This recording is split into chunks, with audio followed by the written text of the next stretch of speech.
To summarize the final gathering accuracy and radius relationship, we've got this little chart here, and it basically describes all the different possibilities with the radius and accuracy.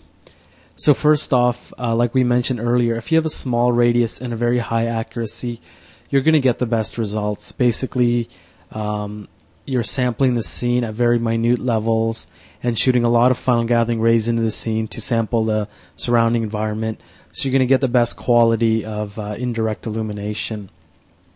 And of course, you're going to get less flickering because of the high accuracy. The final gathering rebuild option, sometimes it's suggested. By default, we leave it on, and that's mainly for rendering on multiple machine concerns, render farm concerns, because basically there is a cost to having the rebuild option on. At every frame, it's recomputing the entire final gathering map, so it does get expensive computationally. So you have to be careful there. If you have a really high accuracy, we suggest it might be good to leave the rebuild option on because the final gathering map can balloon up in size quite quickly if rebuild isn't on, and there's a possibility your renders could crash because of the memory requirements of the final gathering map. So you have to be careful there. I mean, in most cases, I would say you should have rebuild off if you're rendering on one machine and your accuracy is, in the 500 to 1,000 range. But if it is very large, you have to be careful with that option.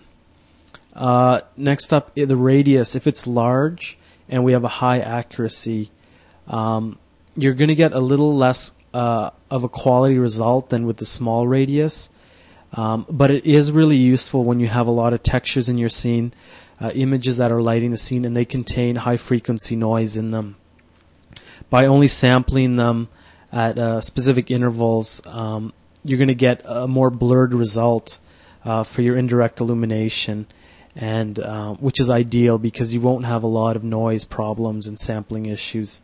And again, because of the high accuracy, the rebuild option is suggested to be put on. Now, if you have a very small radius and low accuracy, you're basically going to get the worst results because you don't have enough accuracy there to sample all the detail. But it is fast to render. So it is good for previewing and kind of a working mode to test how the final gathering look is working with your scene, but not recommended really for final render. Again, every scene is different, and the actual balancing point of the radius and accuracy is really dependent on your scene size and dimensions and the objects in it. So you really have to take all this with a grain of salt and test on your own scene. And lastly, if you have a large radius and low accuracy, this is actually very useful for just doing image-based lighting.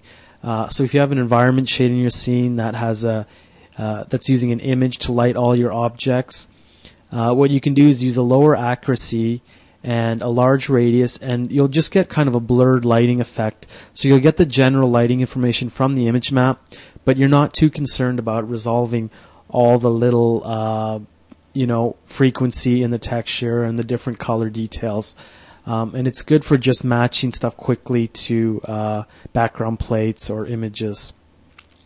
And for that, definitely the rebuild option should be off because the accuracy is lower. The map, you're not really concerned about the map size getting too large and consuming too much memory.